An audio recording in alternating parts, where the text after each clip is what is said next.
Maligayang pagbabalik mga kasolid. Ang reaksyon ni Cuadrolas General Casimiro patungkol dito kay Carl James Wonderboy Martin. Excellency Mr. Turki Alarshik, mga bigating laban na patuloy na ikinakasa 189 million US dollar ang kikitain sa bakbakang Usyk kontra Fury sa kanilang rematch. Yan ang ating mga pag-uusapan. Para sa ating unang balita mga kasolid, marami talaga ang umahanga dito kay Mr. Turki Alarshik ng Saudi Arabia dahil sa patuloy nitong pagkakasa ng mga bigating laban. Sa katunayan, ang rematch sa pagitan nitong si Dmitry Bivol kontra kay Arthur Beterbiev ay kasado na sa February 22, 2025. Si Arthur Beterbiev ay mamalinis na kartadang 21 wins, 20 knockouts, still undefeated. Isa rin lang naman ang talo nitong si Dmitry Bivol. Isa sa mga inaabangan sa bakbakan ay ang undercard at ang laban sa pagitan ni Shakur Stevenson kontra dito sa sinasabing warrior na si Floyd Schofield, isa ring undefeated boxer na merong kartadang 18 wins at 12 knockouts. Tuluyan na kayang maaagaw nitong si Schofield ang WBC World Light title nitong si Shakur Stevenson na meron din ka napakagandang kartalang 22 wins, 10 knockouts, undefeated rin. Sa rematch naman itong si Tyson Fury kontra dito kay Alexander Usyk, napakalaki ng kanilang paghahatian, 190 million US dollar na tumataginting mga kasolid.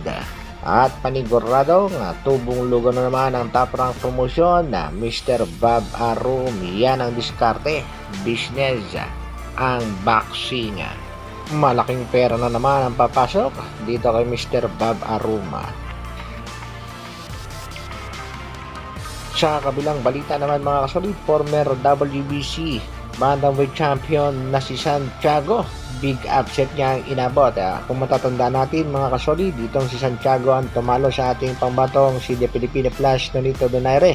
Pero sa kanyang tune-up fight kontra dito kay Jose Calderon Cervantes, tinalo nga itong si Santiago via unanimous decision.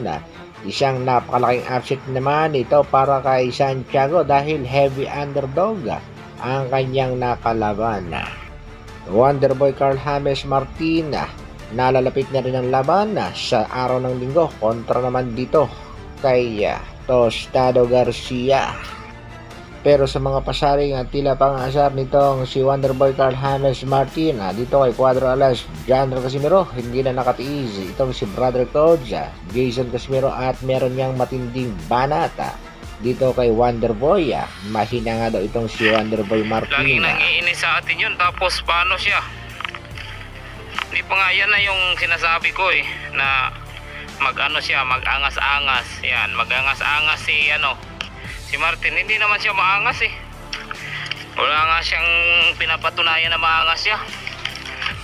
Huwag kayong gumagaya-gaya kay Cuadrolas kasi maangas talaga yun. Diba? Si Cuadrolas nung hirap.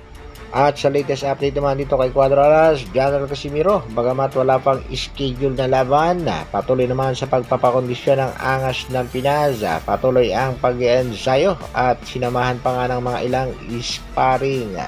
Malay natin mga kasolid, matuloy na ang bakbakang Casimiro kontra Japanese Master Naoya Inoue.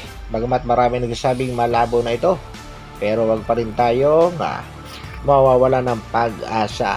Hanggang dito na lang muna mga kasolid. Maraming salamat sa patuloy na pagsuporta at panonood. Isang like naman dyan, at sa mga bago, pa-share at subscribe na rin ng ating video. Mabuhay!